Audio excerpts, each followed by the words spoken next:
Saudara-saudara, ini baru ada kejadian ya. Kayaknya di Alkitab, hewan yang satu-satunya hewan yang pernah berbicara itu, saudara, dalam bahasa manusia, apa saudara? Keledai ya.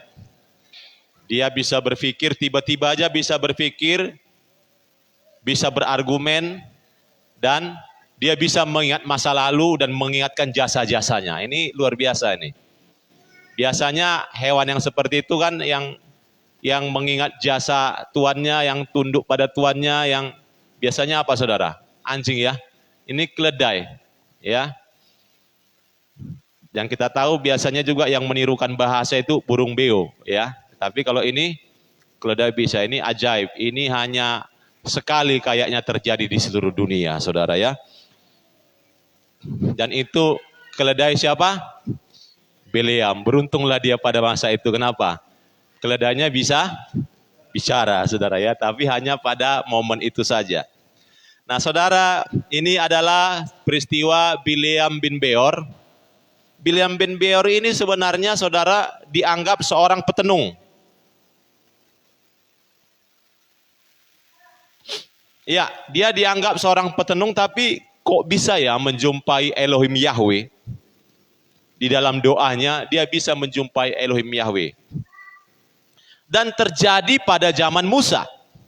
Nah, itu tidak usah kita bahas, karena banyak juga nanti itu akan panjang kalau menyelidikinya, saudara ya. Dan Bileam bin Beor ini dikenal seorang raja. Ada seorang raja yang bernama Raja Balak. Raja Balak ini adalah Raja Moab. Ya. Dia kenal ini si Bileam. Makanya dia bilang, "Datanglah samaku. Tolong kutukilah orang bangsa Israel ini." Karena banyak kali kami takut. Kami yakin dan percaya. Siapa yang kau berkati, dia beroleh berkat. Siapa yang kau kutuk, dia kena kutuk. Dan Raja Balak ini mengundang Bileam itu untuk datang, tapi melalui utusan-utusan, dibawalah banyak hadiah. Raja Balak ini murah hati. Bawanya hadiah yang mahal-mahal, mungkin itu berupa harta dan kemewahan-kemewahan. Sebenarnya Elohim Yahweh sudah melarang untuk pergi. Ketika Bileam bilang, "Tunggu ya, aku tanya dulu Tuhan," katanya. "Aku tanya dulu Elohim itu." Elohim Yahweh sudah melarang, ada 2 kali dia melarang pergi. Tapi ketika sudah dilarang sama Elohim, dia ini seperti memberi harapan kepada Raja Balak. Elohim Yahweh, Bapak di surga itu, ya Allah semesta alam sudah ngomong sama Bileam, jangan. Itu sudah diberkati, nggak akan bisa dirubah. Itu bangsa yang kuberkati. Tapi dia seperti ngasih harapan kepada Raja Balak. Tersirat. Dia nggak ngomong langsung, tapi tersirat. Di mulut berkata, nggak bisa.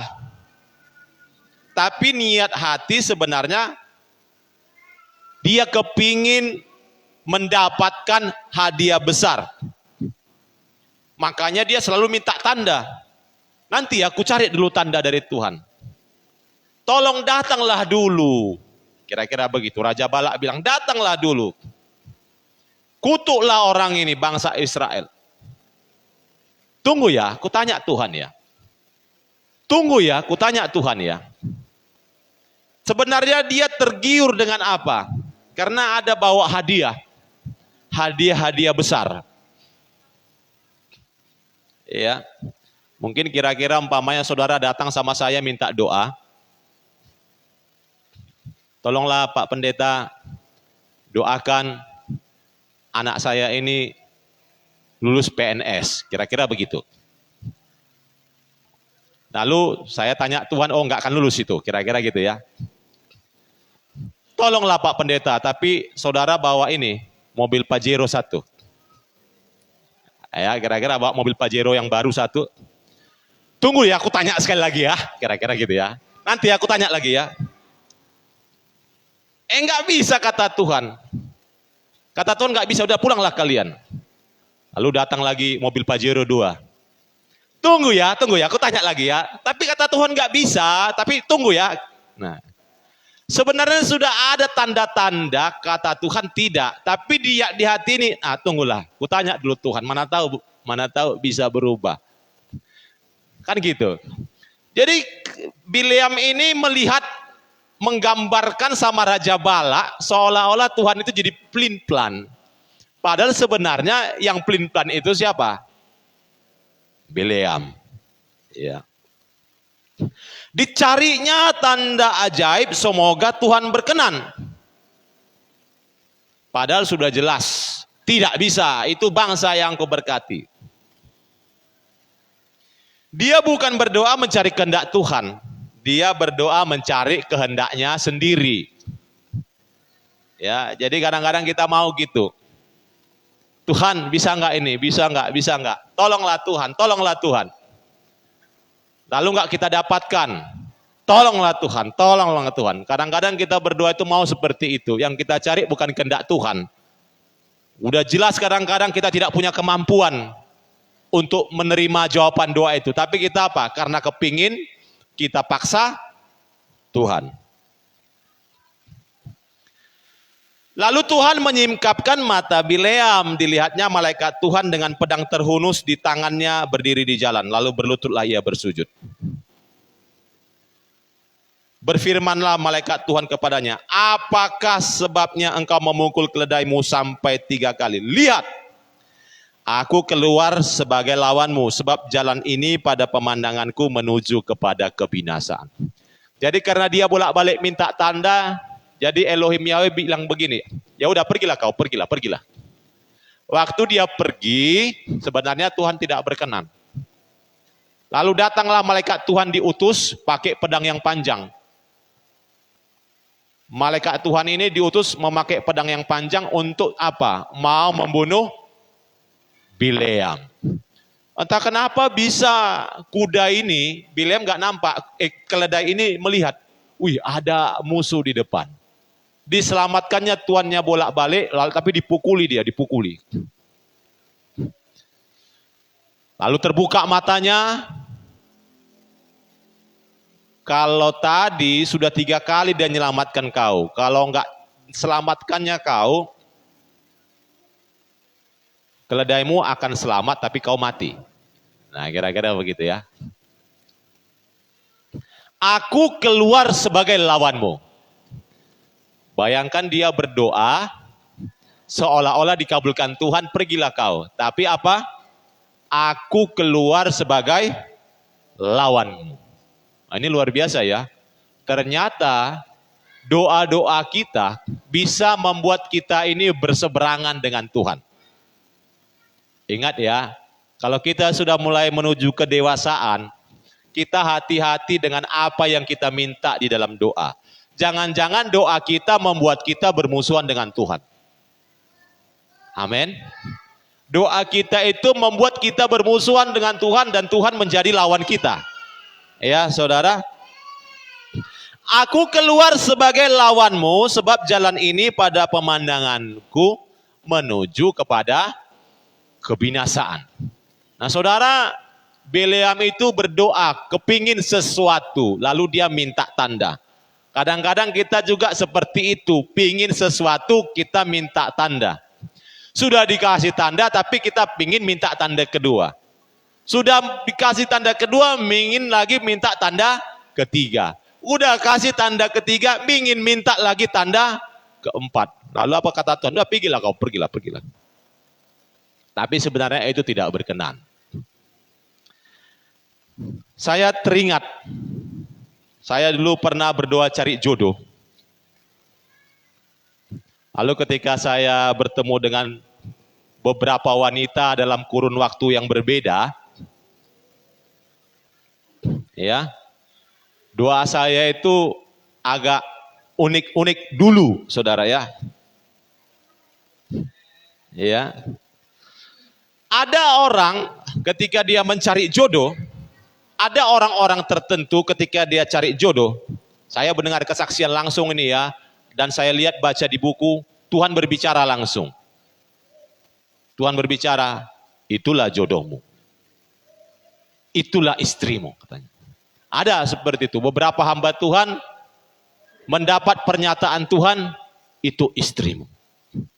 Itu calon istrimu. Kepada seorang wanita, itu calon suamimu. Ada beberapa orang yang dijodohkan. Nah, contoh kayak saya ini dijodohkan. Ya. Kalau nggak dijodohkan, saya nggak mau sama dia ya. Gengsi dong.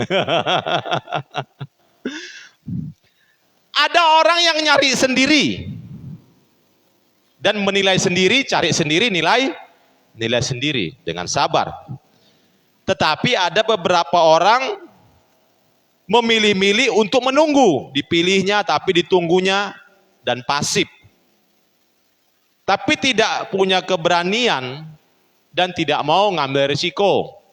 Akhirnya mungkin lama menikahnya atau mungkin tidak menikah. Tidak ada yang salah dengan itu. Bisa jadi karena takut ngambil risiko, nanti kalau aku nikah nggak bahagia. Nanti kalau ini, akhirnya dia memang tidak menikah. Udah, tidak usah kita salahkan, tidak ada yang salah dengan itu. Itu dianggaplah keputusan-keputusan pribadi. Amin. Tapi saudara, walaupun ada orang yang menikah karena mungkin dapat petunjuk dari Tuhan, dapat tanda dari Tuhan, ada yang dijodohkan, ada yang mencari sendiri, ada yang modelnya berpacaran, macam-macam model orang saudara. Ada yang modelnya tidak pacaran. Ya, saya tidak pacaran dengan istri saya ya, calon istri saya dulu. Tapi ada yang berpacaran. Setelah menikah, mereka semua pasti menganggap itu jawaban doa. Wih, terima kasih. Wih, akhirnya aku nikah, jawaban doa. Tapi ada juga sebenarnya tidak menikah itu jawaban doa. Ya, jangan kita langsung cepat menghakimi nggak nikah gara-gara doanya tidak dijawab. Bisa juga dia tidak menikah gara-gara jawaban doa. Ada orang yang modelnya nyari sendiri, ada yang modelnya dijodohkan, ada yang modelnya mungkin dapat suara Tuhan, dapat penglihatan dari mimpi.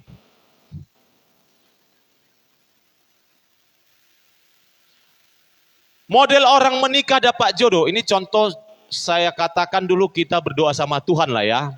Contoh ini saya anggap dulu jodoh, tapi bisa juga ini untuk terjadi untuk perkara-perkara yang lain.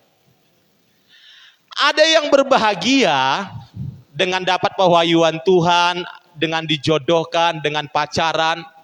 Tapi jangan salah, ada juga orang yang tidak berbahagia dan pernikahannya hancur walaupun dia mendapat wahyu dari Tuhan. Ya, ada juga yang model dijodohkan tidak bahagia. Kenapa? Inilah karena aku dijodohkan lah ini. Gara-gara dijodohkan sebenarnya aku tidak cinta. Kami ini sering bertengkar gara-gara apa? Dijodohkan. Ada juga orang model berpacaran, tiba-tiba lalu dia bilang begini karena tidak bahagia. Selama ini dia bersandiwara.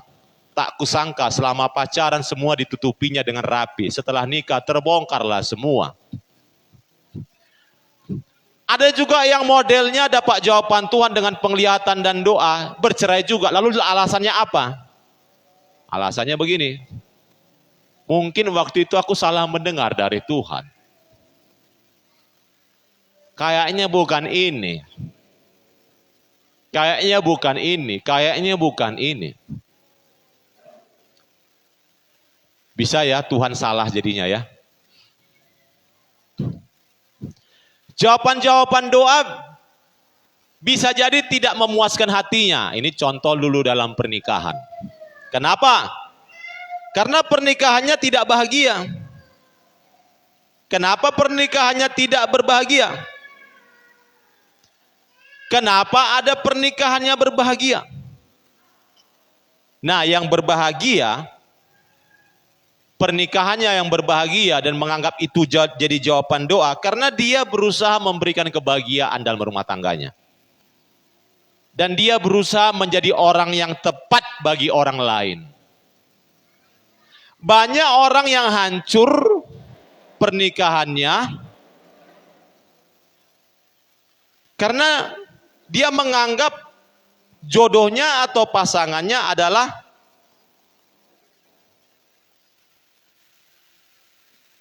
harus menjadi jawaban atas semua masalahnya. Jadi saudara, ada orang yang hancur pernikahannya walaupun dia dalam doa. Kenapa? Ini jawaban doa, tapi kenapa seperti hancur? Karena di dalam dia menjalani jawaban doanya, dia menganggap pasangannya itu adalah jawaban atas semua masalahnya, tapi dia tidak menjadi jawaban atas masalah kebutuhan pasangannya. Jadi hanya sepihak. Contoh, saya nikah sama istri saya berharap dialah jadi jawaban atas semua kebutuhan saya. Tapi saya tidak berusaha untuk menjadi jawaban atas kebutuhannya. Akhirnya apa? Bertengkar. Walaupun mungkin waktu dapatkan jodoh itu, saudara, dapatkan doa itu ada tanda-tanda. Apa tanda-tandanya? Mungkin lewat melintas petir. Duar.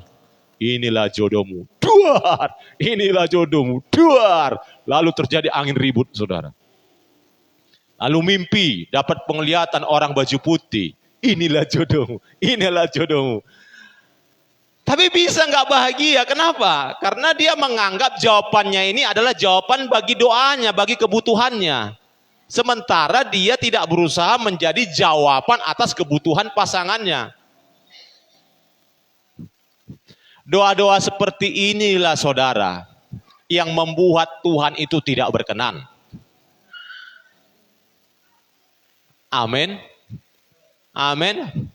Jadi sebenarnya yang paling penting itu bukan jawaban doanya itu. Bukan jawaban doanya itu yang paling penting. Waktu kita mendapat jawaban doa, bagaimana kita menjalaninya. Waktu kita nggak mendapat jawaban doa, bagaimana pula kita menjalaninya. Itu yang paling penting. Hal-hal seperti itulah yang membuat kita ini bermusuhan, nggak berseberangan nggak dengan Elohim Yahweh. Jadi jangan bangga dulu kalau kita mendapat jawaban doa. Belum tentu saat kita menjalaninya kita berkenan di hadapan Tuhan. Amin, Bapak Ibu. Amin. Ada orang dapat lotre, ketika dia dapat lotre jutaan dolar, saya baca di media sosial. Ketika dia tahu dia dapat jawaban doa, dia terkejut lalu dia mati. Jutaan dolar. Ini kan padahal sudah ngarap-ngarap ini. Syukur-syukur dapat, syukur-syukur dapat, syukur-syukur dapat. Tembus jutaan dolar. Habis dapat jutaan dolar dia terkejut mati. Bergunakah jawaban doa itu bagi dia? Enggak guna. Jadi saudara, kita harus hati-hati bila berdoa. Apalagi kalau kita meminta tanda ajaib. Khususnya saudara, apalagi kalau kita cari jodoh. Wah. Hati-hati minta tanda. Untuk semua doa, apa yang kita minta ke hadapan Tuhan, hati-hati. Ya.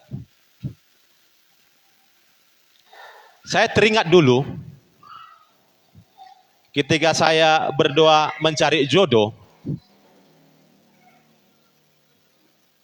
hati saya ini sering berperang. Berperang kepada kehendak Tuhan dan berperang kepada kehendak sendiri. Ada niat-niat seperti Bileam ini di hati saya. Ya, ada niat seperti Bileam. Kenapa saya katakan begitu? Ketika saya jumpa sama si A, Tuhan, inikah jodohku? Berdoa, berpuasa, berdoa, berpuasa. Lalu saya melihat dia, oh ini kerjanya begini. Oh, ini orang tuanya. Kalau aku jadi sama dia akan menjadi seperti ini. oh begini. Kalau aku sama dia kayaknya cocok. Kayaknya akan mendatangkan keuntungan. Aduh, gimana ya? Jangan sampai nanti dia disambar orang lain. Ada yang seperti itu. Dulu ya.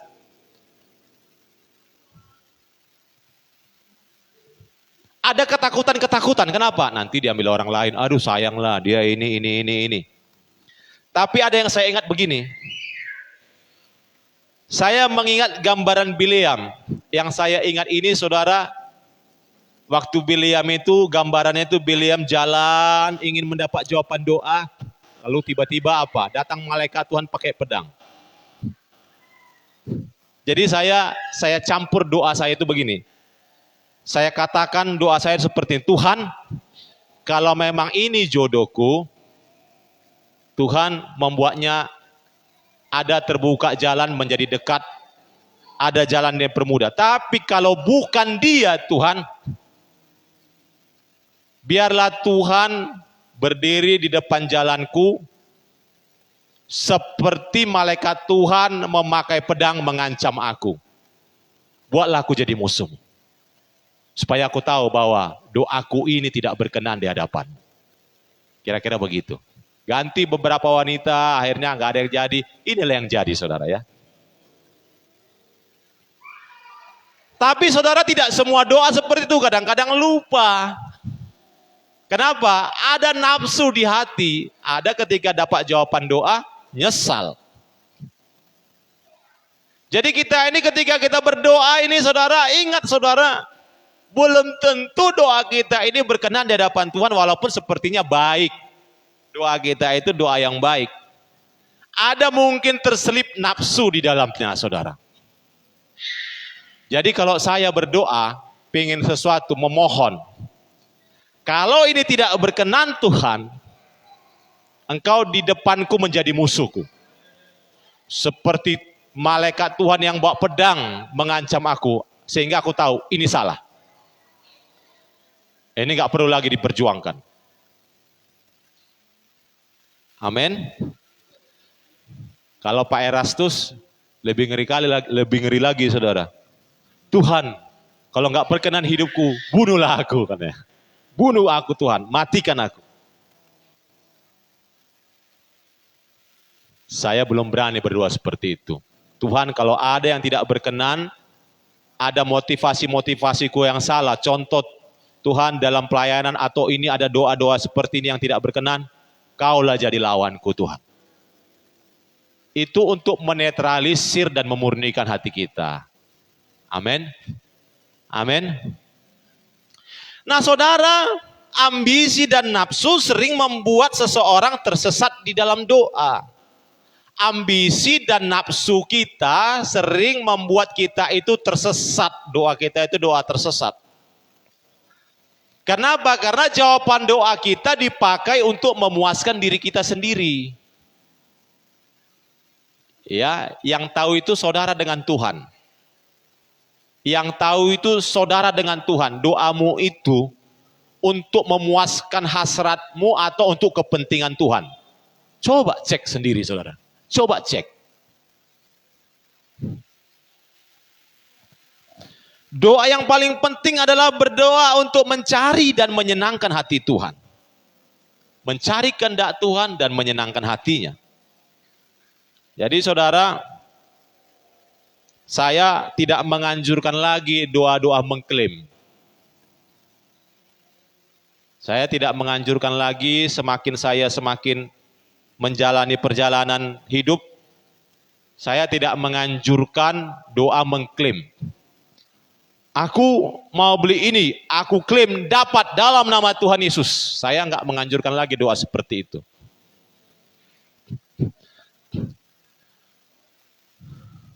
Saya pernah dulu, beberapa tahun lalu, di dalam ketidakmengertian saya pingin Honda King. Ya, pingin beli Honda King. Ini contoh ya, dalam ketidakmengertian saya pingin. Saya berdoa, bayangkan aja beli Honda King aja saya berdoa dulu saudara. Saya tanya harganya berapa? 10 juta. RX King. Oh ya maaf, salah ya. Bukan Honda ya. Ah inilah. Yamaha RX King. Saya ingin beli Yamaha RX King. Saking rohaninya beberapa tahun yang dulu udah lama nih saudara. Saya berdoa, Tuhan aku pingin Yamaha RX King. Lalu saya tanya berapa pasaran? 10 juta. Tapi duit saya cuman 5 juta. Tuhan duitku tidak cukup. Tuhan tolonglah, bagaimana caranya? Lalu di pikiran saya apa? Maunya adalah orang punya Yamaha RX King, pasaran 10 juta tapi jualnya 5 juta. Jual rugi ya. Lalu di pikiran saya apa lagi? Maunya kira-kira adalah orang yang gak butuh lagi keretanya udah bosan. Bukan butuh duit dia, bosan. Lalu dia jual. Lalu saya pikirkan lagi, maunya adalah ini entah dapat berkat dari mana, bagaimana caranya duitku jadi 10 juta. Supaya bisa beli RX King harga 10 juta. Tapi dalam pencarian saya itu saudara begitu lamanya gak dapat dan uang tidak bertambah. Gak cukup juga uangnya 10 juta, yang ada cuma 5 juta. Lalu adalah orang ketika saya tanyakan, aku pingin loh tahun segini-segini tapi dapat segini. Lalu dia bilang, Bang ada kereta yang bagus, GL Pro katanya ya. GL Pro yang kepalanya peta itu. Ini bagus bang, kuat bang, kalau abang mau ke ladang cocok bang.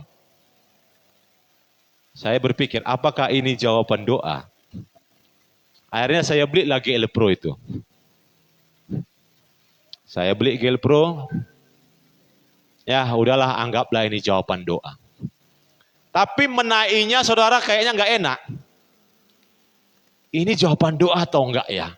Jawaban doa atau enggak? Aduh ini kayaknya aku tidak sabar menunggu jawaban doa. Akhirnya apa? GL Pro inilah aku dapat kunikmati.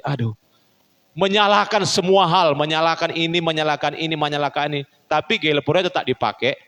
Tapi akhirnya lama-lama bisa berdamai dengan GL Pro ini. Wah enak juga rupanya GL Pro ini. Wah tenaganya kuat, begini-begini. Tapi sebenarnya di mula-mula itu saudara banyak ada juga perjuangan. Inilah kalau nggak sanggup nggak ada duit. GL Pro juga lah yang terbeli. Beginilah. Kayaknya semua dikait-kaitkan. Nah kadang mau seperti itu saudara.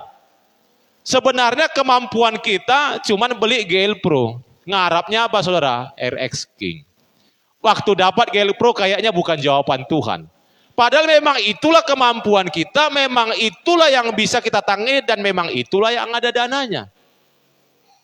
Ini contoh saudara. Supaya kita berdoa itu di hadapan Tuhan jangan egois. Terlalu ngeroh. Lalu nganggap ini, lalu mengklaim. Sebenarnya nggak berkenan Tuhan. Udah, memang ada duitmu segitu, itu aja beli. Ini contoh saudara ya. Ini contoh. Memang itu kemampuanmu, itulah beli. Dan syukurilah. Ya, amin. Amin Bapak Ibu. Kadang-kadang ada cara berpikir. Ketika usahanya nggak bangkit-bangkit. Merasa dia kena kutuk. Wah kena kutuk ini, perlu didoakan.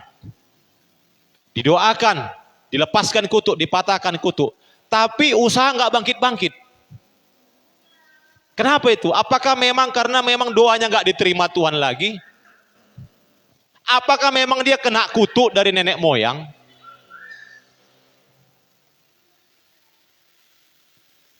Ini koreksi saudara bagaimana kita di hadapan Tuhan.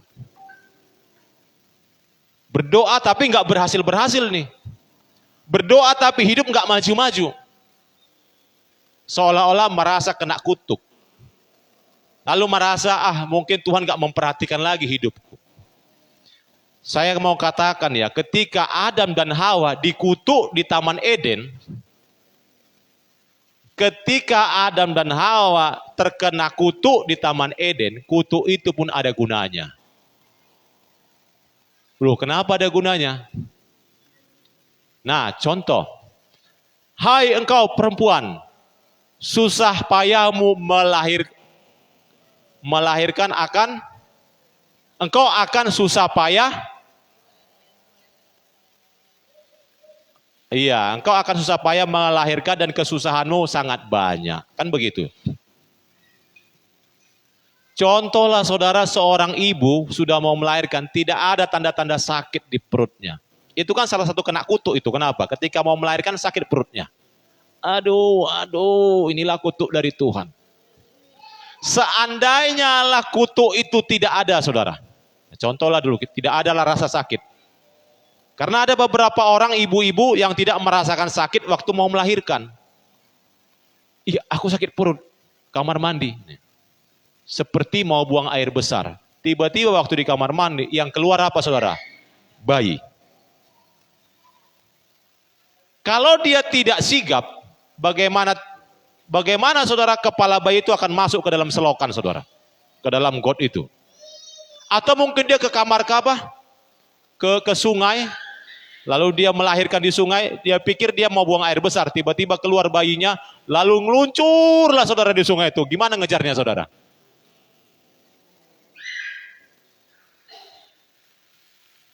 Kutuk pun ada gunanya saudara, amin. Amin. Wah, ini jarang ini saudara mengerti orang, wah apa nih kok kutuk berguna? Tuhan mengutuk itu juga nggak sembarangan. Tuhan membuat kesusahan pun tidak sembarangan saudara. Benar. Tuhan mengutuk nggak sembarangan langsung dibuatnya manusia itu hancur sia-sia, tidak. Kutuk pun berguna dibuat Tuhan. Amin. Jadi ketika seseorang jawaban doanya itu tidak sesuai dengan harapan hatinya, itu pun ada gunanya bagi hidupnya. Amin Bapak Ibu. Ketika kita berdoa sepertinya tidak sesuai dengan yang kita harapkan, bahkan berbalik 180 derajat, bahkan kita merasakan kesusahan, saya katakan itu pun ada gunanya bagi hidup kita. Tidak ada yang perlu disesali, tidak ada yang perlu disalahkan, hanya kita berubah dan mengoreksi diri. Oh Tuhan, terima kasih untuk jawaban doa dan situasi-situasi yang ku alami. Walaupun Tuhan sepertinya doaku ini nggak ada satupun yang dijawab oleh Tuhan. Itu penting bagi kita. Amin Bapak Ibu. Amin. Nah jadi ketika kita berdoa sama Tuhan itu harus hati-hati untuk kepentingan siapa doa itu. Saudara ketika ulang tahun minta panjang umur. Semua orang minta panjang umur ketika dia ulang tahun. Nah kalau kau ulang tahun diberikan panjang umur, untuk apa panjang umur itu? Coba selidiki hidupmu. Kalau hidup nggak berarti yang dijalani, lebih baik nggak usah minta panjang umur saudara. Kenapa? Hidup pun tak berarti. Kayak slogan-slogan itu, biarlah hidup walaupun tak berguna saudara. Nah saudara, mari kita semakin selektif dan semakin sensitif dengan apa isi hati kita. Yang tahu ini cuma kita nih saudara dengan Tuhan, amin. Amin Bapak Ibu. Jangan sampai nanti doa-doa kita ini terlalu maju tapi Tuhan gak berkenan. Banyak kali doamu. Banyak kali doamu tapi itu untuk kepuasan hawa nafsumu. Hanya untuk kepentinganmu. Kamu bilang itu untuk kepentingan Tuhan, kemuliaan Tuhan. Tapi sebenarnya supaya engkau nampak hebat di mata orang. Kalau saya, saudara, saya bayangkan saya seperti Bileam tadi, saudara. Gak tahu aku apakah doaku ini berkenan samamu Tuhan. Tapi Tuhan berdiri di depanku sebagai musuhku. Ancam aku Tuhan supaya aku tahu aku bersalah. Itu sama dengan artinya, Tuhan selidikilah hatiku dan batinku. Lihatlah aku Tuhan, selidiki dan koreksilah aku. Apakah aku jatuh, apakah aku berdiri. Amin. Demikian firman Tuhan.